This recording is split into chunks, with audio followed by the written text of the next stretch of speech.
L'histoire complète du prophète Élie, du désert au char de feu. 1. L'apparition d'Élie et la malédiction de la sécheresse. Sous le règne du roi Achab et de la reine Jézabel, Israël sombra dans l'idolâtrie, abandonnant l'Éternel pour adorer Baal. Alors, un homme surgit du désert, Élie le Tishbaïte. Sans préambule, il déclara à Achab: « Par la vie de l'Éternel, il n'y aura ces années-ci ni rosée ni pluie, sinon à ma parole. » Puis il disparut, guidé par Dieu vers le torrent de Kérith, où des corbeaux lui apportaient miraculeusement du pain et de la viande chaque matin et soir. 2. La veuve de Sarepta, la foi récompensée.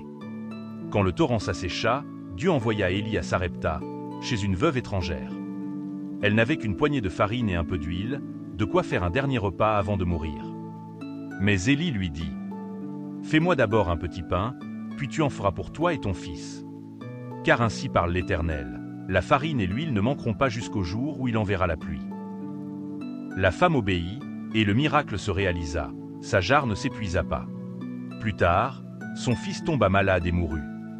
Élie, après une prière intense, le ressuscita, prouvant que le Dieu d'Israël domine même la mort. 3. Le défi du mont Carmel, Dieu ou Baal. Après 3 ans de sécheresse, Dieu ordonna à Élie d'affronter Achab et les 450 prophètes de Baal. Sur le mont Carmel, devant tout Israël, Élie lança un défi. « Préparons 2 taureaux. Vous invoquerez Baal, et moi, j'invoquerai l'Éternel. Le Dieu qui répondra par le feu, c'est lui le vrai Dieu. » Les prêtres de Baal crièrent, dansèrent, se mutilèrent. Rien ne se passa. Élie, après avoir trempé son offrande d'eau, pria simplement: « Réponds-moi, Éternel, afin que ce peuple sache que tu es Dieu. » Un feu tomba du ciel, consumant l'offrande, le bois, les pierres et même l'eau.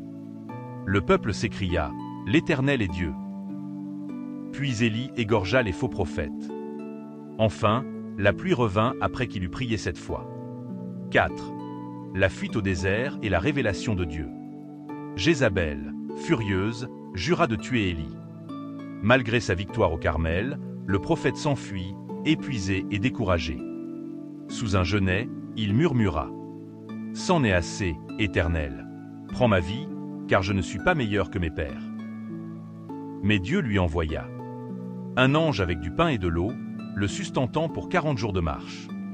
Une révélation non dans l'ouragan, le tremblement de terre ou le feu, mais dans un murmure doux et léger. Dieu lui dit aussi: « Tu n'es pas seul. 7000 en Israël n'ont pas plié le genou devant Baal. » Puis il ordonna à Élie d'oindre Élisée comme successeur. 5. La fin du ministère d'Élie, l'enlèvement.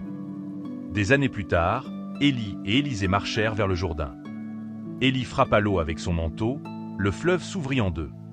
Alors qu'il parlait, un char de feu et des chevaux de feu apparurent, séparant les 2 hommes. Élie monta au ciel dans un tourbillon, laissant tomber son manteau. Élisée le ramassa, recevant ainsi une double portion de son esprit. Morale et enseignement clé. 1. La foi exige des actes.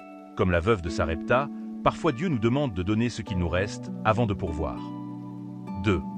Les plus grandes victoires peuvent être suivies de découragement.